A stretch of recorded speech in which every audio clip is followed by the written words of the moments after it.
यशोदेच्या घरी रांग तसे हा अंगणी माथा जावळाची वेणी। प्रस्तुत प्राप्त प्रसंग। निवडलेला अभंग विश्वमान्य विश्वभूषण विश्वाधिकार विश्वप्रिय देवमान्य साध्वी जनाबाई यांचा कालापर प्रकरणातील प्राप्त प्रसंगी निवडलेला अभंग। विठाला विठाला विठाला प्राप्त प्रसंगी निवडलेला अभंग गंगाखेड निवासी साध्वी जनाबाई या माऊलीचा अभंग आहे। वारकरी संप्रदायातलं फार मोठं टोकाचं रत्न जनाबाई। या अभंगाद्वारे आईसाहेब नमूद करतात वैकुंठाचा हरी यशोदेच्या घरी आहे। ताना यशोदेच्या घरी कसा आहे? रांग तसे हांगणी माथा जावळाचे वेणी। चिमुकलाय, रांगाय लागलेला आहे, डोक्यावर सुंदर अशी जावळ आहेत। अलंकार सांगितले पायी पैंजन आणि वाळे हाती नवनीताचे गोळे। इतक्या कमी वयामध्ये विश्वाच्या मालकाच्या हातात यशोदाई साहेबांच्या घरी लोण्याचा गोळा आहे। धन्य यशोदा ते माय दाशे जणे वंदीपाय। साध्वी जनाबाई नमूद करतात की यशोदा धन्य आई आहे, खरंच ती धन्य माय आहे, खरंच तिचं वात्सल्य धन्य आहे की त्या यशोदेच्या चरणावर मी नतमस्तक होते असं साध्वी जनाबाई म्हणतात। त्यार्थी यशोदाई साहेब किती मोठे असतात। हा साधा सोपा सरळ अभंगाचा अर्थ विठाला विठाला कामाशी काम वर्णन करील, कीर्तन करील, निघून जाईल। ज्याच्या दारात गाय आहे त्याच्या घरी स्वर्ग आहे असं बाळूचं वाक्य नाही, वैकुंठवासी रामचंद्र महाराज डोंगरोजी महाराज म्हणायचे। काय महात्मा होऊन गेले श्रीमद भागवत पुराणामध्ये। श्री गुरु रामचंद्र महाराज डोंगरोजी महाराज म्हणायचे ज्याच्या घरी गाय आहे त्याच्या घरी गोकुळ आहे, ज्याच्याकडे गाय आहे त्याच्याकडे स्वर्ग आहे। किती मोठ्या गायी गणेशराव तुमच्याकडे। वा, मी श्री गुरु सद्गुरु गुरुवर्य संजयजी पाचपोर बाबा यांचा आदर्श घेतला आणि गायीचं बांधकाम शेतात केलं। एखाद्या वेळेस तुम्ही या, आता तुमची गाय तर आमची इथे येणारच आहे। वा वा, तुमच्या इथला गोवंश आता आमच्याकडे, वा, तोही सेवा करायचा योग मला। एक मोठ्या लोकांना एक विनंती करतो, तुमच्या बुटाला हात लावून प्रणाम करतो, जे श्रीमंत माणसाने दारात एक गाय पाळी जरा जो देव तुमचं चांगलं करीन। एकच पाळी जा, एकच। उठलं की सुटलं आमचे कीर्तनकारही म्हणतात शेतकऱ्यानं गाई पाळा। अरे कसा पाळीन रे, ज्याचं दुकान उघड्यावर आहे रे। 15 दिवस झालं पळाट्या उपटायच्या, तुरीचे सडं उपटायचे, पाळ्या घालायच्यात, रोटर करायचे, नाना प्रकारची नांगरट करायची। बेजार येत रे वरून राजा, त्याला घराच्या बाहेर निघू देईनं आणि त्याला गाई पाळायला सांगता। अरे तुमची बंडलं रबलं बंडलाला इतळले रे, अजून बुडाच्या बंडलाला हात लावला नाही, इतके पैसे आहेत तुमच्याकडं। एक एक गाय पाळी जा, त्या गायीच्या आशीर्वादानं तुमची लेकरं तुम्हाला म्हातारपणी नीट सांभाळतील। पाळी जा एखादी गाय, पाळी जा, देव चांगलं करेल तुमचं। हो, नवऱ्याला सांगा जा ना तुम्ही काय पाळायचं। हा, मेकअपचं सामान आणायला त्याला जशा सांगता तसं गाय आणायसाठी सांगा जा, तुमची जीभ वाकू देत जाणं, तिला येल्डिंग झालेली आहे, जरा नरम करम ती जीभ। सांगा न पप्याच्या बापाला आपल्या दारात एखादी गाय पाळी जा म्हणून। पाळी जा, पाळी जा, पाळी जा। हो, बुटा हरपून येणाऱ्या पोराला सांभाळायला कळाला ना, बुटा हरपून येणार पोरग तुमच्या कुळात जन्माला आलेलं नालायक पोरग सांभाळता, बुटा हरपून येणारं पोरग सांभाळता। महाराज जीवनाचा उद्धार करणारी गाय एक सांभाळी जा माझ्या माईनो। सांगा नवऱ्याला एखादी गाय। आणि कोणी सांगा माहिती आहे का, ज्याच्या इथं 50-60 हजार महिन्याला येते त्या बाईनं नवऱ्याला सांगा। रोज शेतात काम करते का, त्या बाईला बिलकुल म्हणणार नाही मी, तिला म्हणणार नाही। लय पैशावाले लोक कुंटालानं रेल चेलेत महाराष्ट्रात, या सगळ्यांनी एक एक गाय सांभाळली तर भारतातले कत्तलखाने बंद होतील, इतकं मात्र लक्षात ठेवा। विठाला विठाला विठाला भगवान शिवजींचा अधिष्ठान, माझे रयतेचे राजा छत्रपती शिवाजी महाराजांचा अधिष्ठान आणि गौमातेचा अधिष्ठान। हे सांगू का तुम्हाला, इथून पुढच्या काळात अरिष्टापासून जर आपल्याला कोण वाचील तर फक्त गौमाताच वाचवील। श्रीमद भागवत पुराण सांगतंय, नवल नाही, ते पुराण आहे. पण या पुराणावर अत्यंत प्रचंड ज्यांनी अभ्यास केला अशा श्रीगुरु डोंगरोजी महाराजांचं वाक्य आहे, द्वारकाधीश श्रीकृष्ण परमात्म्यावरची संकट दूर करण्याची ताकद गायत होती. 7व्या अवतारात केलेल्या चुका, मर्यादा पुरुषोत्तम रामचंद्र 7व्या अवतारात केलेल्या चुका, कर्जबाजारी अवतार आहे 7वा अवतार, ऋण फेडावया अवतार घेशी, कर्जबाजारी अवतार आहे. हे कर्ज फेडण्यासाठी पुढचा अवतार म्हणजे द्वापार युगातला कृष्ण परमात्मा, जगदानंद कंद जगतपती द्वारकाधीश कृष्ण परमात्मा, त्याचा अवतार आहे. आणि 7व्या अवतारातल्या चुका, या चुकीने येणारी आघात दूर व्हावा म्हणून विश्वाच्या मालकानं भारत देशातलं कुठलंही गाव न स्वीकारता या भारत देशातलं एकच गाव स्वीकारलं. त्या गावाचं नाव आहे गोकुळ. का स्वीकारलं? त्या गोकुळात एकट्या नंदाकडं 9 लाख गायी होत्या.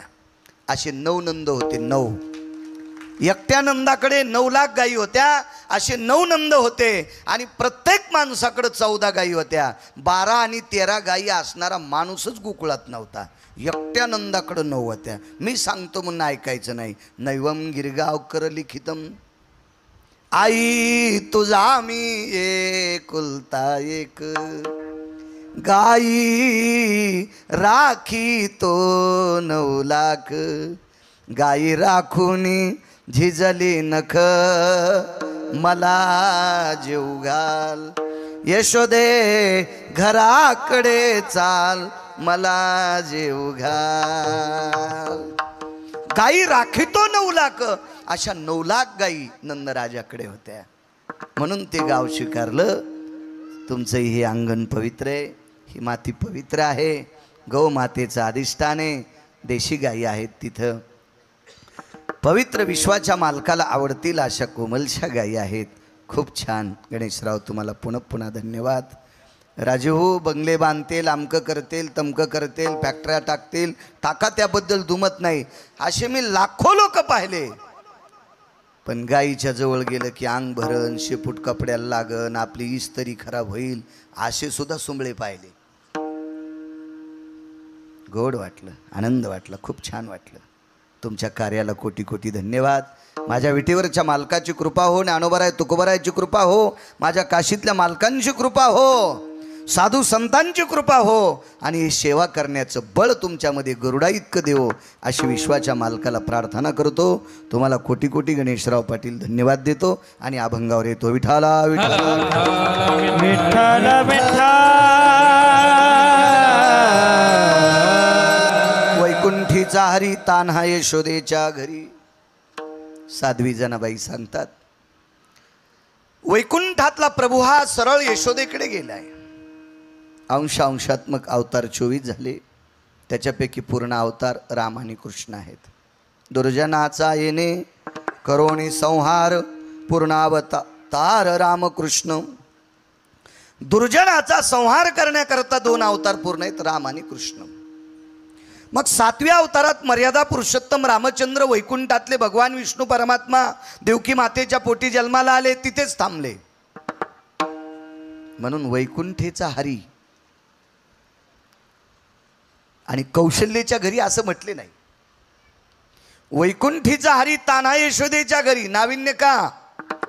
आश्चर्य का? नवल का?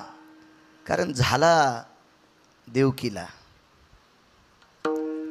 देवकीच्या समोर प्रगट झाला. नंदाच्या घराला मजनेई गोकुळाला, मला गोकुळाला घेऊन जा. महाराज, ज्या आईच्या पोटी जन्म झालाय, जिच्या पोटी जगाचा बाप जन्माला येतो, ती आई किती पवित्र असेल.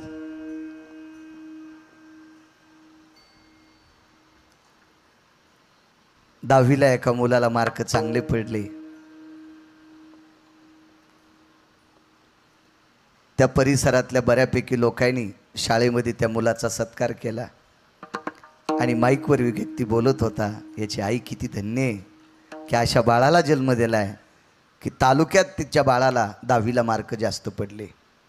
महाराज, 10व्या वर्गामध्ये मार्क जास्त पडलेल्या मुलाच्या आईला धन्यता देतात. तर जग सांभाळणारा मुलगा जिच्या पोटी जन्माला आहे त्याची आई किती धन्य असेल. विश्व सांभाळायची ताकद आहे गणेशराव त्याच्यात. विश्व विश्व विश्व ही सगळी सत्ता. एक सोपं वाक्य सांगू तुम्हाला. कालचा पाऊस आपल्या भारत देशातल्या विद्वान लोकांनी किती पैसे खर्च केल्यावर बंद झाला असता? होईल बाबाजी? नाही नाही नाही नाही नाही नाही. बरं, ज्या भागात नाही त्या भागात किती पैसे खर्च केल्यावर पडन? हेही आपल्या हातात नाही. पाडणंही त्याच्याच हातात, बंद करणंही त्याच्याच हातात, पाऊस पाडून तुमचं कल्याण करणं त्याच्याच हातात, आणि पाऊस पाडून नुकसान करणंही त्याच्याच हातात आहे. ही सगळी सत्ता ज्याच्या ताब्यात आहे त्याला जगाचा बाप म्हणतात. आणि हा विश्वाचा बाप देवकी मातेचा पुत्र आहे. ती किती अधिकारी असेल महाराज? पिता किती अधिकारी असतील प्रभूचे? संत शिरोमणी नामदेवराय वर्णन करतात, ज्या देवकी मातेच्या पोटी विश्वाचा बाप जन्माला आला, ही देवकी माता ज्याच्या नावानं कुंकू लावते, ते वसुदेव किती धन्य असतील, किती अधिकारी असतील. धन्य त्याचे ज्ञान न करीच शोक, धन्य त्याचे ज्ञान न करीच शोक, धन्य त्याचे ज्ञान न करीच शोक, धन्य त्याचे ज्ञान न करीच शोक. वधिता बालक नामा म्हणे, वधिता बालक नामा म्हणे, वधिता बालक नामा म्हणे. धन्य त्याचे ज्ञान न करीच शोक, वधिता बालक नामा म्हणे. नामदेवराय सांगतात ते वसुदेव एवढे ज्ञानी आहेत, मेवण्याने 6 मारले तरी रडले नाही. मूर्खापशी रडत नसतात ते ज्ञानी असतात, नालायकापशी रडत नसतात ते ज्ञानी असतात, हरामखोरापशी रडत नसतात ते ज्ञानी असतात, आणि दुःखाला कंटाळून स्वतःच्या देहाचा त्याग करतात ते अज्ञानी असतात. दुःख पचवण्याची ताकद ज्यांच्यात असते ते ज्ञानी असतात. दुःख पचवता ज्यांना येत नाही ते अज्ञानी असतात. दुःख पचवण्याची क्षमता वसुदेवात आहे, म्हणून नामदेवराय ज्ञानी म्हणतात. न करीच शोक, वधिता बालक नामा म्हणे. ज्ञानी आहेत. मग पिता ज्ञानी आहे, आई पुण्यवान आहे. मग या दोन्ही गोष्टी असताना यशोदेकडे जगाचा बाप का गेला? मागचं कर्म आहे, मागचं कर्म आहे. मागचं कर्म चुकत नाही बरं का महाराज. देवाला कर्म चुकत नाही, साधूला कर्म चुकत नाही. तुम्ही आम्ही कोण्या झाडाचा पाला आहेत? साधूनं जर चूक केली तर साधूलाही कर्म चुकत नाही, देवानं चूक केली तर देवालाही कर्म चुकत नाही. मग आपण तर त्यानं निर्माण केलेले पिल्ले आहेत. विठाला विठाला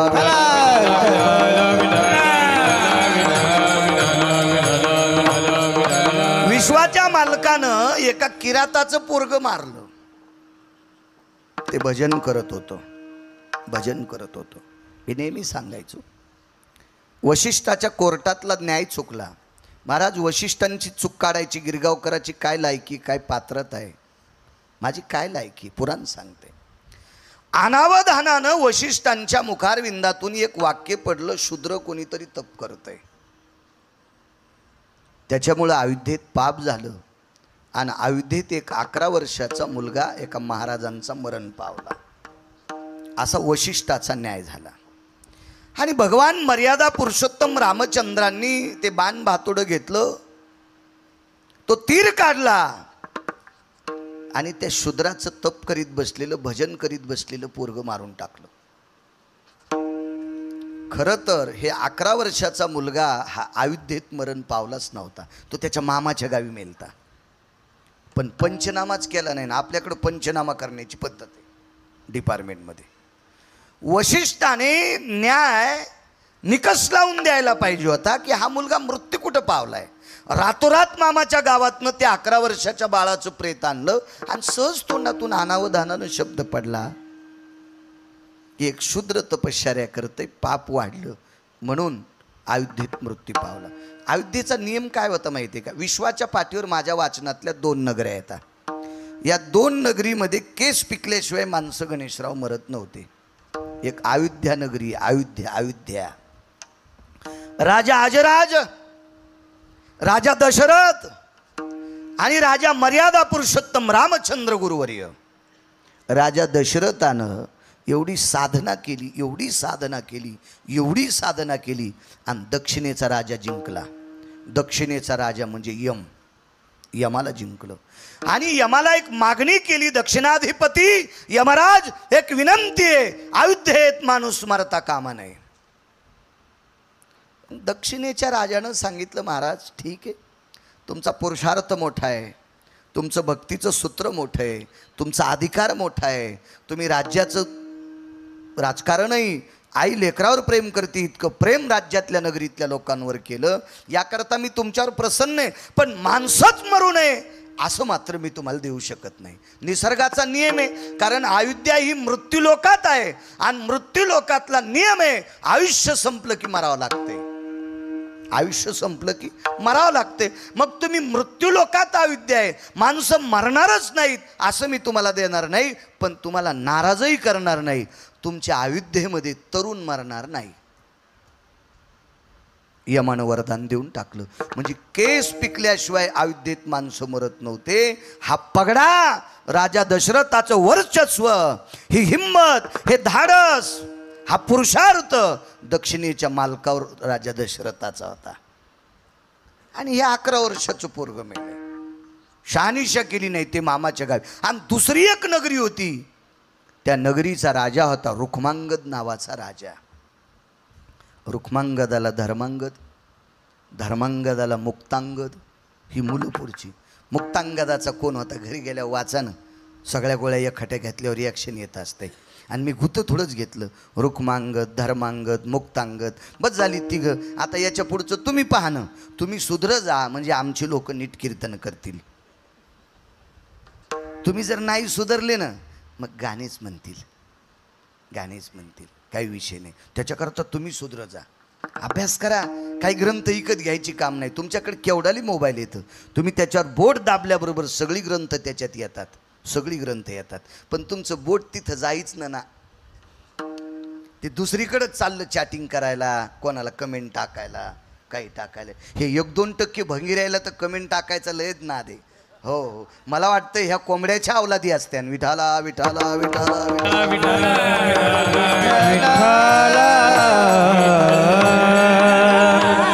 काही गरज नसतं. मला असं वाटतंय पक्वाद्याला त्यानं बोलावं की ज्याला पक्वादातलं कळतंय.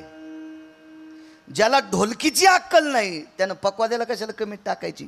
नरकाला जाशील हरामखोरा. वारकरी संप्रदायातल्या गायकाला त्यानं बोलावा ज्याला निदान वारकरी संप्रदायाचं धोरण आहे त्याला.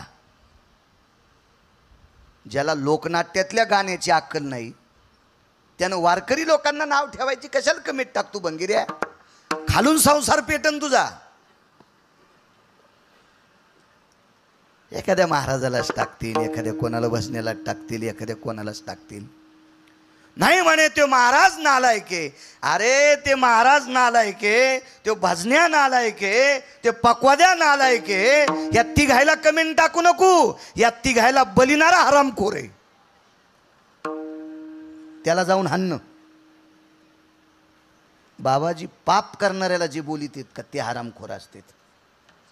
पाप करणाऱ्याला नाव ठेवू नका. पाप करणाऱ्याला जे बोलीत का ते हरामखोर असतात. कशाला यायलाच करायला लागलास तू आगावपणा. कारण गणेशराव, समाजात 2% लोकांकडे चुकीचा पैसा आलाय. म्हणून ते चुकीच्या पैशावाली माणसं चांगल्या महाराजांना मानणारच नाहीत. इतकं मात्र लक्षात ठेवा, कारण त्यांचे पैसेच चुकीचे असतात. हो, ते वाम मार्गाने आलेले असतात. म्हणून ते चुकीच्या ठिकाणी जात असतील. म्हणून चुकीचं काम करणाऱ्या लोकांना नाव ठेवायचं नाही. चुकीच्या लोकांना अनुमोदन देणाऱ्या हरामखोरांना नाव ठेवा ना, तुमच्यात हिंमत असेल तर. विठाला विठाला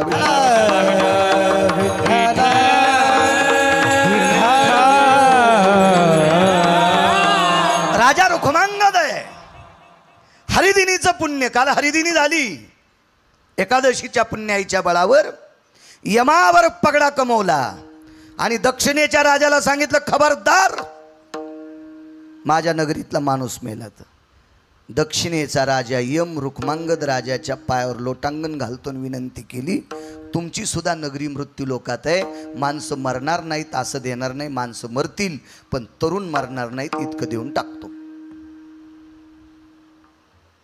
2 नगऱ्या, 2 अजून वाचनात आहेत, ऐकण्यात आहेत 2, पण मला अजून त्याचा पुरावा सापडला नाही म्हणून माईकवर बोलायचं नाही. माईकवर आपण जर बोललो तर पुढचा विचारील ती कोणती नगरी होती, धोतर पिवळं वाचन आपलं. आधारा वाचून काय सांग शिका. आणि वारकरी संप्रदायातल्या लोकांनी बापू आधार नसल्याशिवाय बोलायचंच नाही. चुकीच्या गोष्टीत माणसं इतके चिकित्सक आहेत, इतके हुशार आहेत, कीर्तनकारानं म्हणायचंच नाही तुला 10 अभंग पाठ आहेत, गाथे पाठ करणारी माणसं पुढे आहेत. विठाला विठाला विठ्ठला विठ्ठला विठ्ठला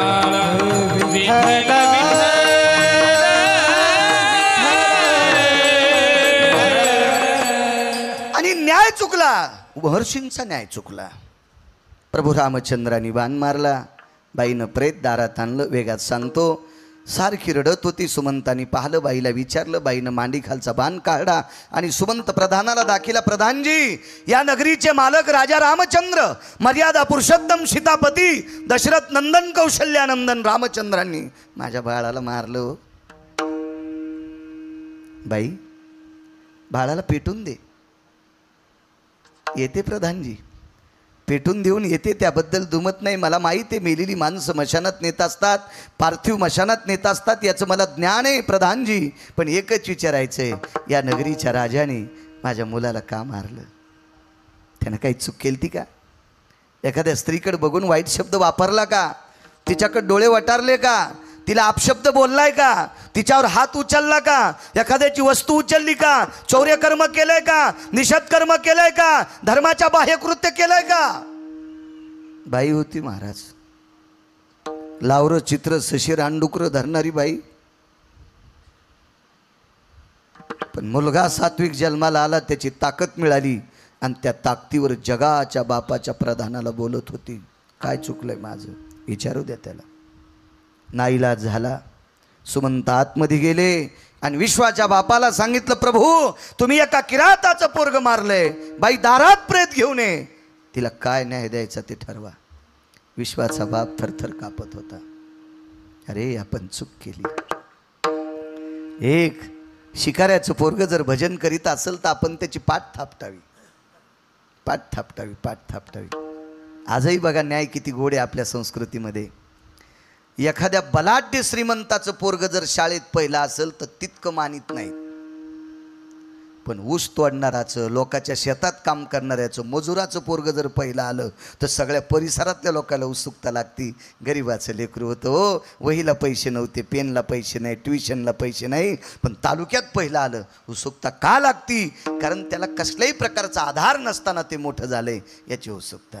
महाराज, गिरगावकराचं पोरग श्लोक म्हणत असेल, काय नवलाची गोष्ट आहे. त्याला घरच्या हौदातलं पाणी आहे. व तुमची पोरं गायक झाली, काय नवल नाही द्यायचा, बापच गायक होता. तुम्हाला आलं ना राजो, आलं आलं राजो आलं. ज्याचा बापाच्या गळ्यात माळ नाही त्याचं पोरग जर महाराज झाला असेल माऊली, तर त्याची पाठ थापटायची. तुमचं कौतुक करत नाही असा विषय नाही, पण तुम्हाला तुमच्या बाबाचे आशीर्वाद आहेत ना. महाराज, ज्याचा बाप दारू पितो, ज्याचा बाप पत्ते खेळतो, ज्याच्या बापानं सगळी प्रॉपर्टी जुगारात इकून टाकली, त्याचं पोरग जर कीर्तनकार झाला असेल तर त्या पोराला किती पाठ थापटायला पाहिजे. किती पाठ. परंपरा नाही ना गणेशराव त्याला.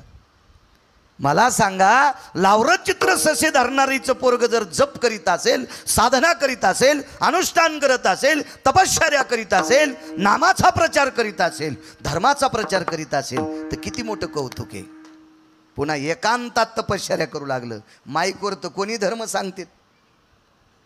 सध्या माईकवर धर्म सांगणाऱ्यांची संख्या लय वाढली. माईकवर अरे माईकवर धर्म सांगितल्यानं धर्म वाढत नसतो. आपल्या संस्कृतीत चुका करणाऱ्या लोकांना दुरुस्त करणं यानं धर्म वाढत असतो. माईकवर किती बी आरडा, काही धर्म वाढत नसतो. माईकवर बोंबाल्यानं धर्म वाढत नसतो. आपल्या धर्मातली चुकीची माणसं शोधा, आपल्या धर्मातली चुकीची माणसं शोधा आणि त्या चुकलेल्या लोकांना धर्म मार्गानं लावा. आपला धर्म उंच जाईल, आपला धर्म उंच जाईल. माईकवर आदळल्यानं काय नसते. लय ओरडत गेलेत, घसे कोरडे होस तर बोंबललेत, कोणी ऐकत नाही माईकवर. धर्म कृतीतला विषय, धर्म शब्दातला विषय नाही. धर्म हा शब्दात प्रकट करायचा नसतो. धर्म हा अनुकरणात आणायचा असतो. धर्म हा कर्तव्यात आणायचा असतो. देखाव्यात नाही महाराज, देखाव्यात नाही, तर धर्म वाढेल. आणि बाईनं ते पार्थिव उचललं. विश्वाच्या मालकाला सांगितलं, दयानिधे, आवाज कडक करा, हे दयानिधे, विश्वाच्या जनिता आहात आपण, एक विनंती करते, मी एकटी आहे, माझ्या बाळाला मशानापर्यंत नेण्याची कृपा करा. महाराज विश्वाच्या मालकाचा प्रधान सुमंत खांदेकरी आहे. विश्वाच्या बापाचा प्रधान सुमंत किराताच्या पोराचा खांदेकरी आहे. शरयूच्या पात्रामध्ये त्याचं प्रेत, चंदनाच्या लाकडावर त्याचं पार्थिव टाकलं, पेटून दिलं. बाई आपल्या पर्णकुटीकडे निघालेली आहे. लहानशी झोपडी होती, त्या झोपडीकडे निघाली. बाईने विचार केला, मोठ्यांना काय बोलावं, काय बोलावं, मोठ्या पुढं काय चालतंय.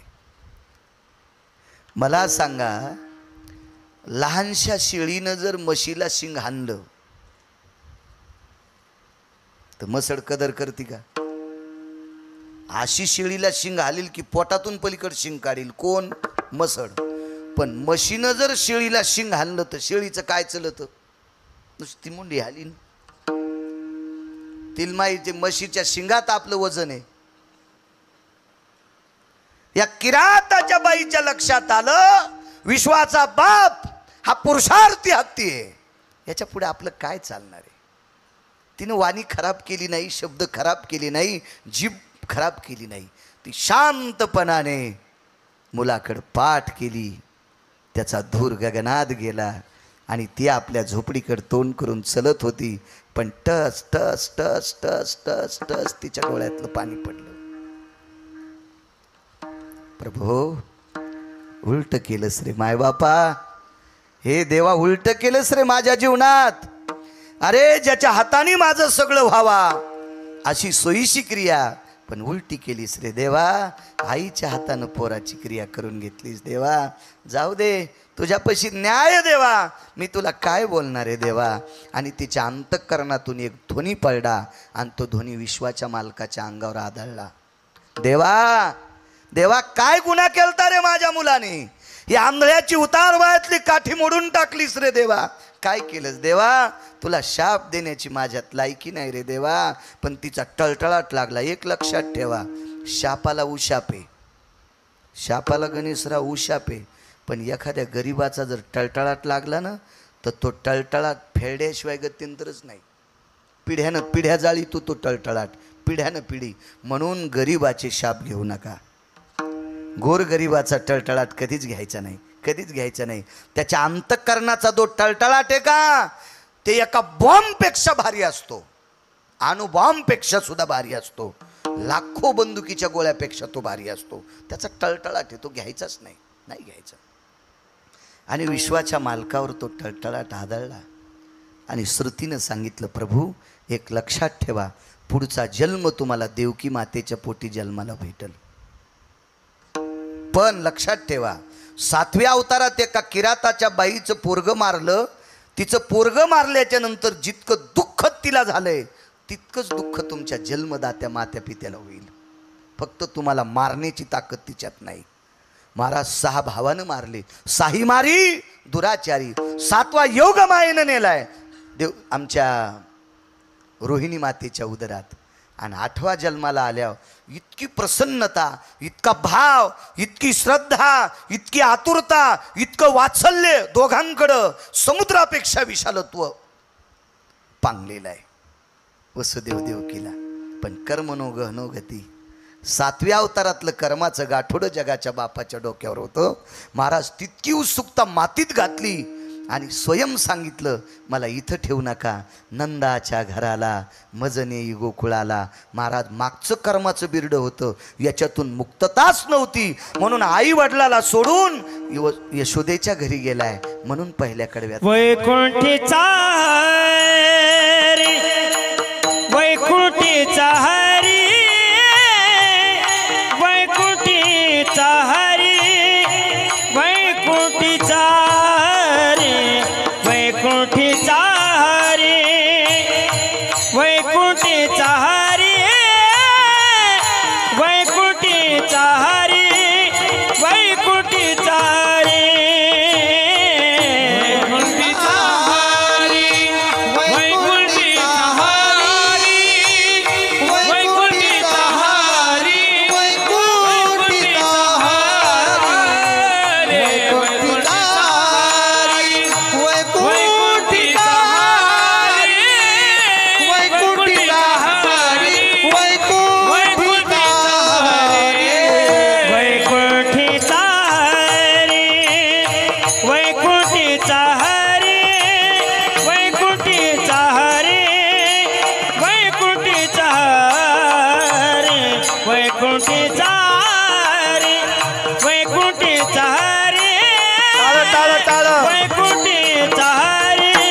याच्याकरता जगाचा बाप यशोदेकडे आलेला आहे.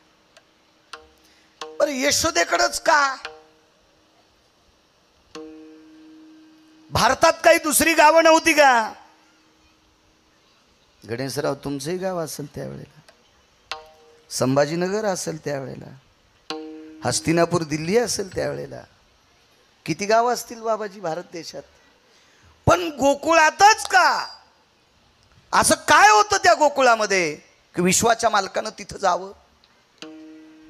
कारण गोकुळा इतकं पवित्र गावच नव्हतं. आणि गोकुळ पवित्र करण्याची ताकद फक्त गायीत होती. मी पूर्वी कर्मकांड करायचो 27 वर्षापूर्वी, आता करत नाही. कोणी बोलू पण नका मला. नाही तो वास्तुशांत्या वगैरे असं ते करायचो मी त्यावेळेला, छान करायचो. आता नाही करत ते.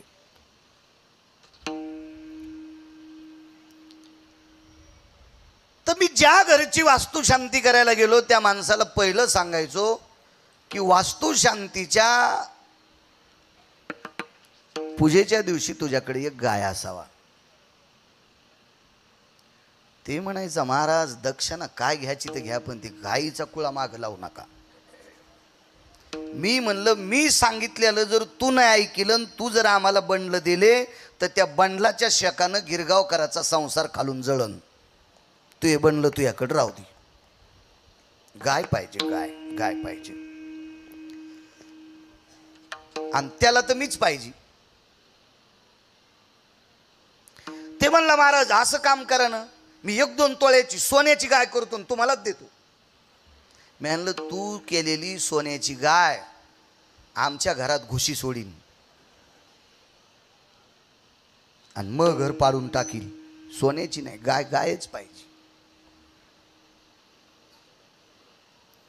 ते म्हणलं महाराज असं करू ना, तुम्हाला किती महाराज बोलवायचे तितके बोलवा, 100-200 क्विंटल तूप आपण यज्ञात टाकू. मी म्हणलं 100-200 महाराज जरी जाळलेस यज्ञात तरी तुला घरात सुख भेटणार नाही, तुला गायच बांधावं लागेल.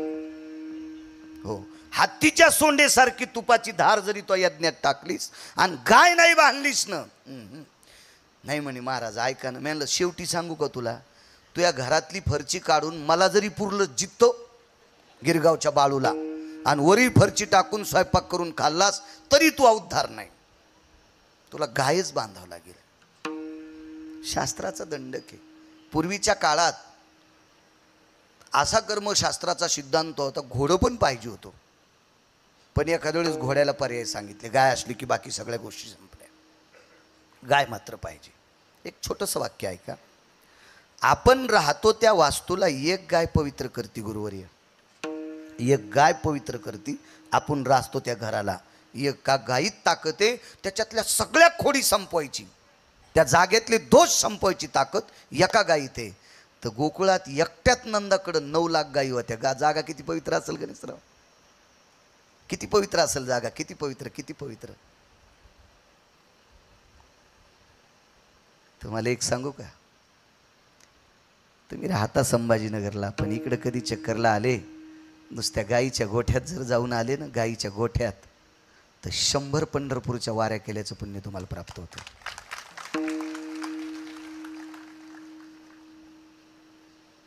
100-200 काशीच्या वाऱ्या केल्याचं पुण्य तुम्हाला प्राप्त होते.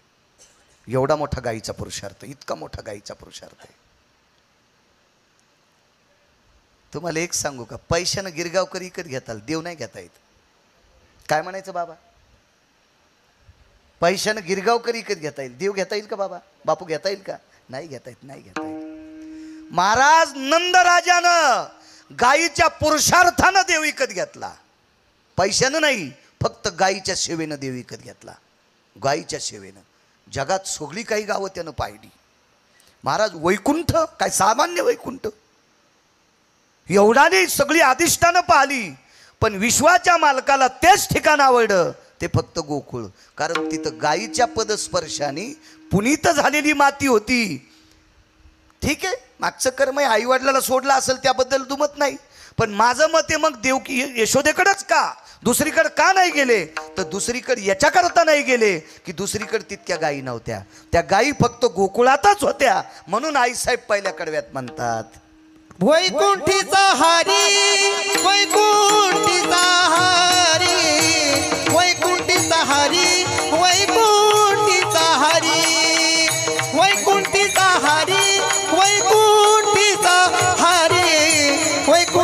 हरी वैकुंठीचा हरी हे वैकुंठीचा हरी वैकुंठीचा हरी वैकुंठीचा हरी वैकुंठीचा हरी वैकुंठीचा हरी वैकुंठीचा हरी वैकुंठीचा हरी वैकुंठीचा हरी काना यशोदेच्या घरी काना यशोदेच्या घरी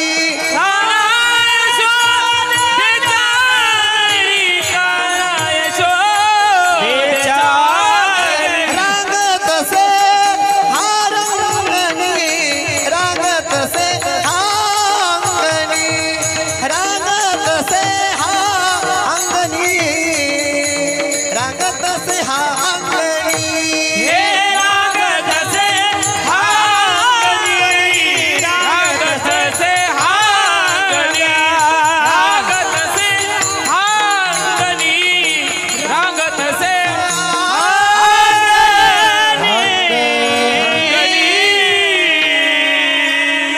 याच्याकरता गोकुळ स्वीकारलंय. बाबाजी गणेशरावांनी मी मागितली ती गाय मला दुधाची दिली असती, पण मला दुधाची न्यायची नव्हती, कारण मला दुधाकरता भरपूर पैसे आहेत. ती छोटीच कालवड का मागितली, मला तिला सेवा करण्याचा योग येतोय.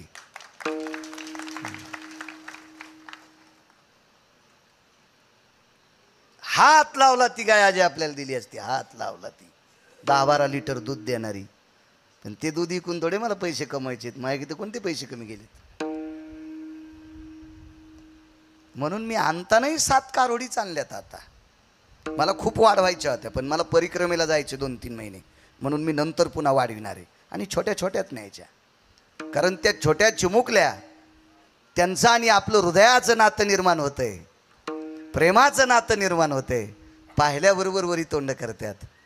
महाराज, आपण एखाद्या पाहुण्याला गावरान तुपातला शिरा खाऊ घाला आणि ते पाहुणा घरी गेल्यावर म्हणतो गावरान तुपातला शिरा खाऊ घातला, पण निघताना चहा कुठं पाजला. इतके हरामखोर पाहुणे आहेत आपले.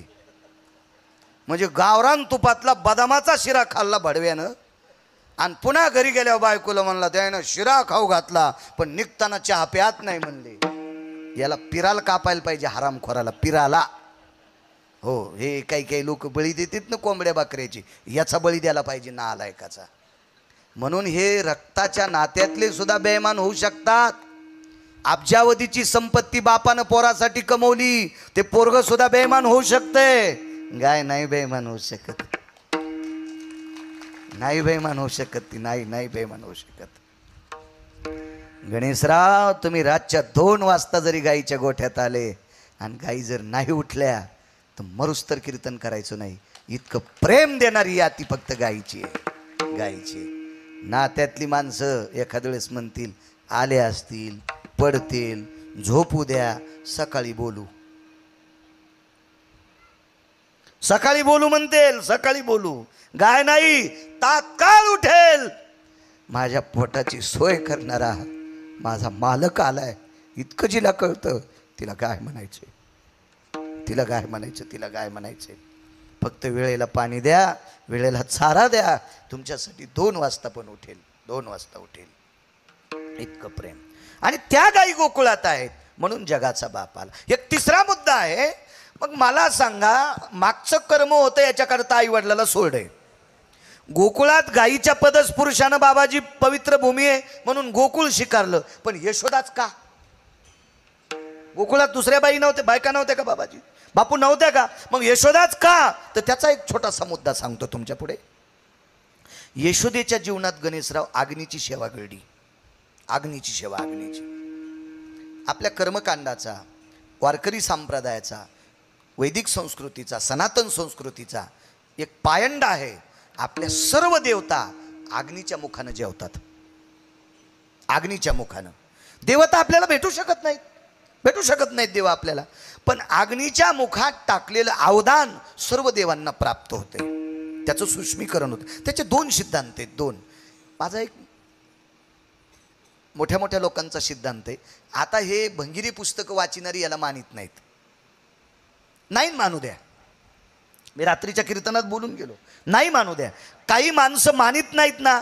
माझ्या देऊतले मालक म्हणले, मानील तो देईल काही आणि न मानील तो नेईल काही.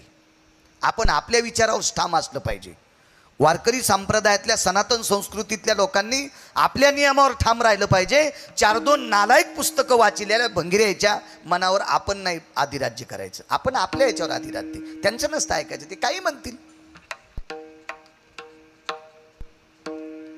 पतिव्रताबाईनं आपल्या नवऱ्यावर श्रद्धा ठेवायची,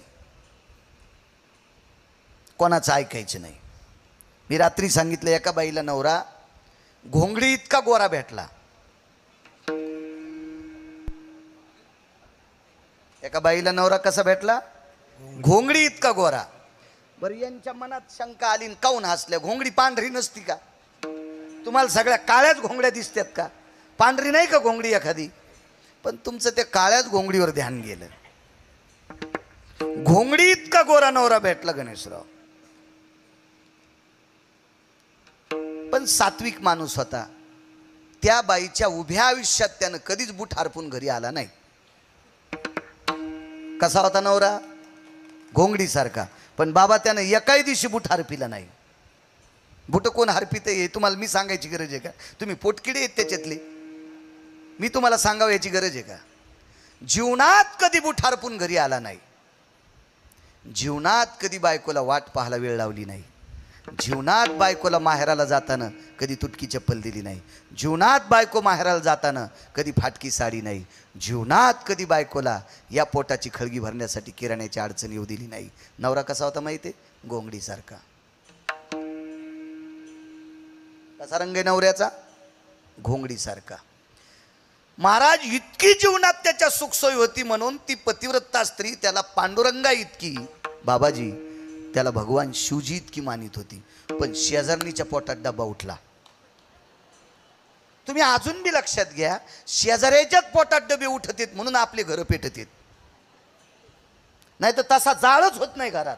शेजाऱ्याने इस्तू टाकल्याशिवाय घरच जळणत कोणाचीच. हे दुसऱ्याच्या इस्त्यानंच घरं जळत आहेत. मला असं वाटतंय शेजाऱ्याचा इस्तू आत येऊ नये म्हणून आपण असा वाला पडदा टाकला पाहिजे की त्यानं आपल्याकडे फेकल्यावर त्याचंच जळालं पाहिजे. पण त्यानं इस्तू टाकल्या आपलं जळावं म्हणून इकून तुम्ही भुसकट ठुलं. राखेलच्या कॅनी ठुल्या म्हणून आपलं जळायलं ना ते. राखेलची कॅन म्हणजे दुसऱ्याचं ऐकिने.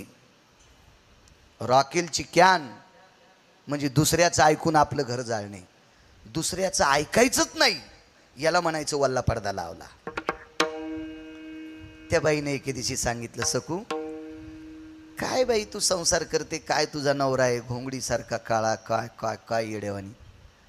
तिनं ऐकण्याची मर्यादा होती. तिने एके दिवशी सांगितलं, बाई तुम्हाला एक बोलू का? 2-3 वर्ष झालं तुम्ही मला टोमणे मारतात. तुझा नवरा घोंगडीसारखा, तुझा नवरा घोंगडीसारखा, तुझा नवरा घोंगडीसारखा. एक बोलू का बाई तुम्हाला? तुमचा नवरा काचा इतका सुंदर आहे, काचा इतका सुंदर आहे.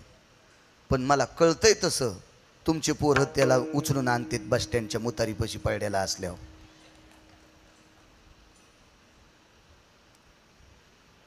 माझा असू द्या घोंगडीसारखा, पण दिवस माळवायच्या आधी आमच्या संसाराची काळजी करून घरी येतो. महाराज याला म्हणायचं पतिव्रता. तिची निष्ठा काही सांगू द्या, पण तिची निष्ठा तिच्या पतीवर होती. तितकी निष्ठा आपल्या धर्मावर असली पाहिजे. तितकी निष्ठा आपल्या संतावर असली पाहिजे. तितकी निष्ठा आपल्या संस्कृतीवर असली पाहिजे. भंगिरायचं नाही ऐकायचं. हे सांगणारे कानात शिस वाटणारे नालायक कुंटालानं जन्माला येतील, पण आपले कान त्यांच्या हातात द्यायचेच नाही. विठाला विठाला विठाला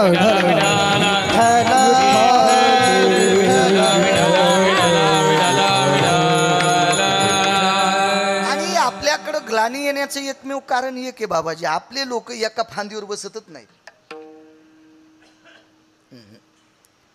एका फांदीवर बसणारच नाहीत. आज तुमच्या पाया पडतील की उद्या लगेच पिराच्या पाया पडायला जातील, की परवाच्या दिवशी लगेच कंदुरीला लिंब घेऊन जातील. हे इतके भंगिरे येत नाही. त्याच्यामुळं नेमकं यायला कोणता देव यांच्याकडे येईल त्या देवाला पण पंचायत पडती. हा जाऊ द्या, मी झोपतो तेव जाईन. तेव देव म्हणतो जाऊ द्या त्या दिवशी तिकडे गेलत ना मी राहतो तेव जाईन एका येत नाही याचा भोगा होतोय. आपल्याला सवय लागली इथंच नास्ती परण लभ्यते. मी रात्री सांगितलं दोन्ही पेवावरी ठेवू जाता हात होय अपघात शरीराशी. दोन जागेवर हात ठेवले आपलं शरीर थांबते का? कोणती एकच फांदी धरा आपुला तो एक तेने विन जीवा. 17 जाग्यावर किती नालायकपणा किती नालायकपणा. आषाढ महिन्यामध्ये लक्ष्मी देवीची पूजा करत असतात. लक्ष्मी देवीची पुराणाचा निर्णय तुकोबाराय पुराणाला मानतात. पुराणाचा सिद्धांत आहे लक्ष्मी देवीची आषाढ मासात पूजा करतात. त्या देवीला जात असताना पाण्याचा तांब्या आणि त्या पाण्याच्या तांब्यात लिंबाचा डाखळा. लिंब हे लक्ष्मीचा अधिष्ठान आहे. लिंब हे आयुर्वेदाचा अधिष्ठान आहे. लिंब हे हजारो रोग दूर करण्याची ताकद कडुलिंबात आहे. म्हणून त्या लिंबाचा ओला डाखळा त्या पाण्यात ठेवायचा. जगदंबेच्या दर्शनाकरता जायचा आषाढ महिन्यात. आणि आषाढ महिन्यात रोगाची लागण जास्त होत असते. दलदलीचं वातावरण असतं, पाणी दूषित होत असतं, बऱ्यापैकी पक्वान्न दूषित होत असतात. आणि म्हणून त्या देवीचं दर्शन घ्यायचं. त्या पाण्यात त्याच्यातलं काही पाणी त्या देवीला समर्पित करायचं. आणि त्या लिंबाच्या डाखळ्याचा तो ती खालचा कोंब असतो ते त्याच्यात त्या पाण्यात असा घासत असतो. आणि ते पाणी घरी लेकराला द्यायचं. शरीरात रोगप्रतिकारक शक्ती वाढते. तिला लक्ष्मी देवी म्हणतात.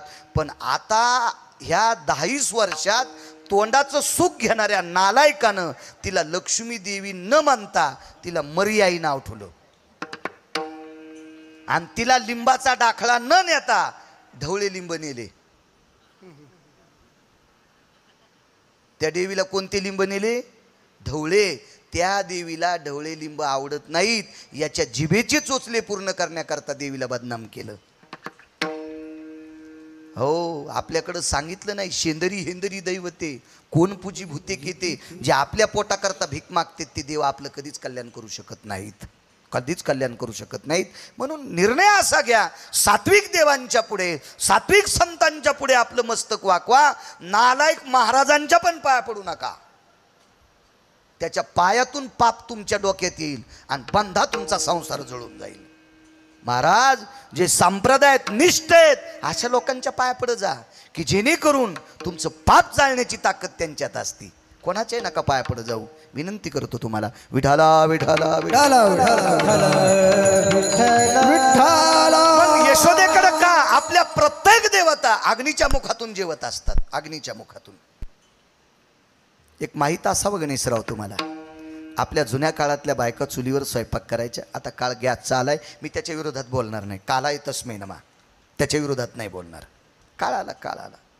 महाराज पूर्वीच्या काळात बाळांतीन जर डिलिव्हरीचा पेशंट असेल तर बैलगाडीमध्ये तालुक्याला जायची परिस्थिती होती. आणि काही काही रस्त्यानं अशा गाडीवाटा होत्या बाबाजी की त्या गाडीवाटानं बैलगाडी चलत नव्हती. म्हणून बाजावर त्या स्त्रीला ठेवीत आणि त्या बाजाला दांड्या लावीत. प्रेत नेतीत का प्रेत असं त्या डिलिव्हरीच्या पेशंटला खांद्यावर हॉस्पिटलपर्यंत नेत. तो काळ सांगतोय तो काळ. आता शेळ्या पायी पायी जाईनत बाजारात. आता शेपुड्या टेम्पूत चालल्या. आता तर बाया कसं काय बैलगाड्यात जाते मला सांगा. काल येतच मी ना मी काय विरोधात बोलणार नाही. काळ आला काळ.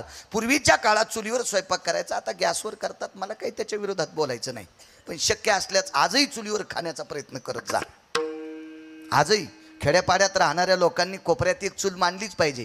किमान ज्या दिवशी भाकरी केल्या त्या दिवशी चुलीवर करत जा. ज्या दिवशी वांगे भाजायचे त्या दिवशी गॅसवर नका ना भाजी जाऊ. ते वांगे त्या चुलीच्या आहारात कोची जा ना. हो त्या चुलीच्या आहारात अग्नीत भाजलेले वांगे तुमचा जठराग्नी शुद्ध करू शकतात. निदान इतकं खाचं शिका ना.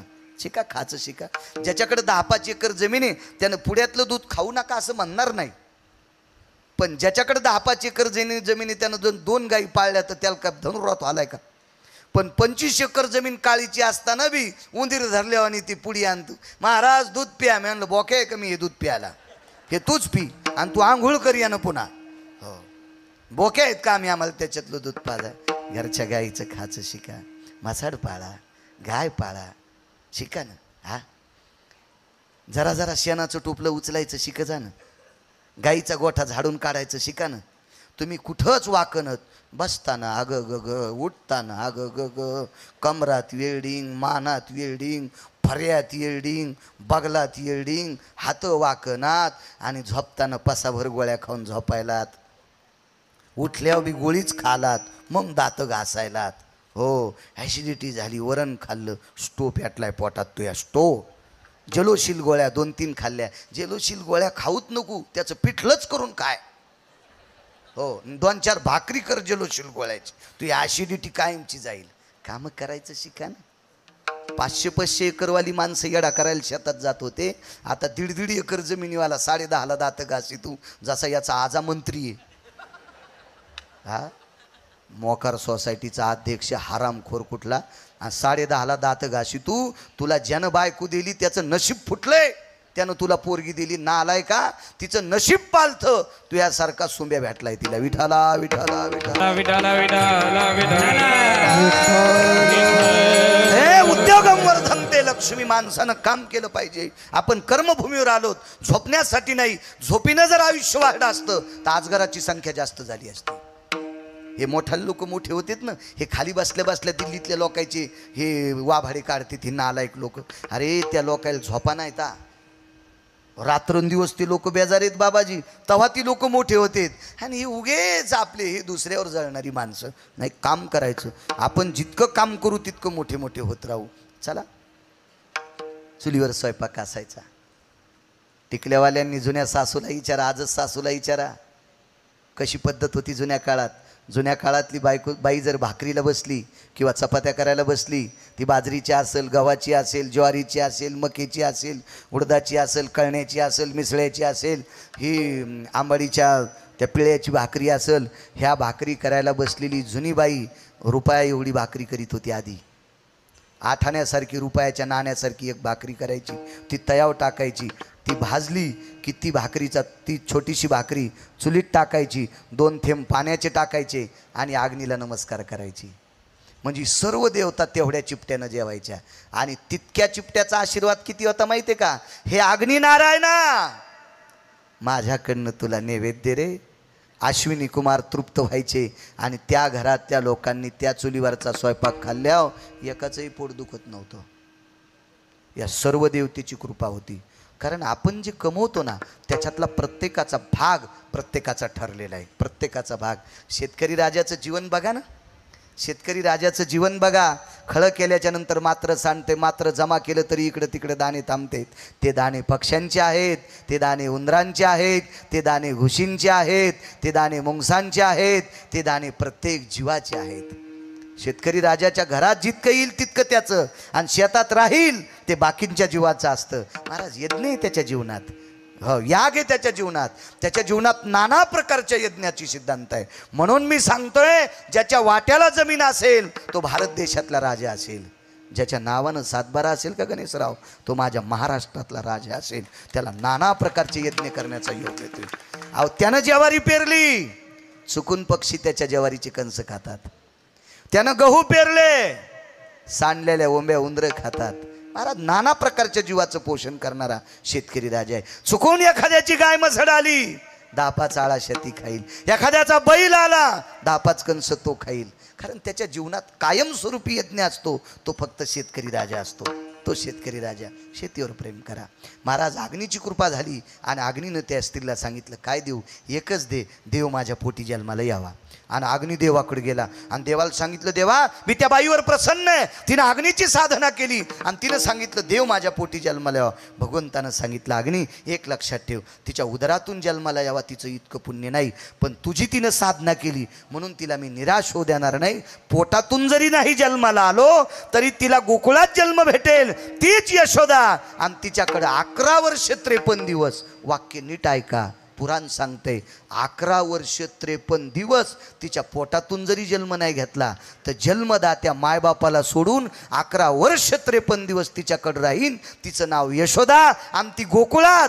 म्हणून जनाबाई पहिल्या कडव्यात म्हणतात, वैकुंठीचा हरी, वैकुंठीचा हरी, वैकुंठीचा हरी, वैकुंठीचा टाळ टाळ, वैकुंठीचा हरी, वैकुंठीचा हरी, वैकुंठीचा हरी, वैकुंठीचा हरी, वैकुंठीचा हरी, वैकुंठीचा हरी, वैकुंठीचा हरी, वैकुंठीचा हरी वैकुंठीचा हरी वैकुंठीचा हरी वैकुंठीचा हरी वैकुंठीचा हरी तानायश्वरीच्या घरी तानायश्वरीच्या घरी रांगत से हांगणी रांगत से हांगणी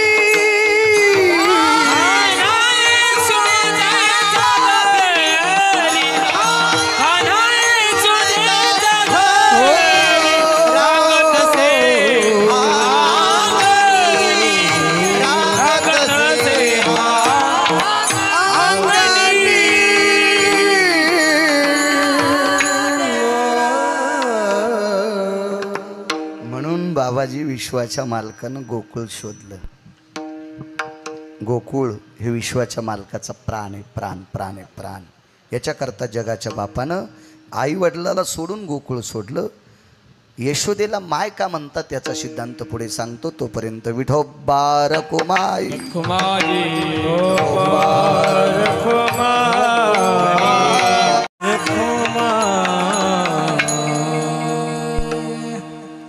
वैकुंठीचा हरी तान्हा यशोदेच्या घरी चालत असलेला हा दिव्य ज्ञानयज्ञ भगवान शिवजींचा अधिष्ठान रहितेचे राजा छत्रपती शिवाजी महाराजांचा अश्वारूढ पूर्णाकृती पुतळा गोमातेचा अधिष्ठान आणि गणेशराव तुमच्या परिवारावर असलेली माझ्या श्रीगुरूंची कृपा 1008 धर्माचार्य श्री गुरु दयानंद स्वामींची कृपा या संत महंतांची तुमच्यावरची कृपा आहे. सहज मोठ्यांचं वाक्य सांगेल. या विश्वाच्या पाठीवर ज्यांच्यावर संतांची कृपा आहे त्याच्यावर विश्वाची कृपा होते आणि ज्याच्यावर संतांची कृपा नाही त्याच्यावर देवाची कृपा कधीच होत नसते. सगळ्या गोष्टी मोडून टाकायची ताकद ती संतात असते. प्रारब्ध बदलायची ताकद ती संतात असते. अशी परमपावन कृपा गुरुवर्यांची आहे. फार दिवसापासून तुमच्या कुटुंबाला तुम्हाला महाराजांची सेवा स्वामीजींची सेवा तुम्हाला घडली आणि त्या सेवेचं फळ आहे. एवढा मोठा यज्ञ एखाद्या 2000 लोकसंख्येच्या गावानं विचार केला. मी खूप फिरतोय महाराष्ट्रात. खूप फिरतो 2000 लोकसंख्येचं गाव असेल त्या गावानं विचार केला तरी एखाद्या वेळेस त्यांचा मेळ होत नाही आणि एवढा मोठा सप्ताह करू शकत नाहीत.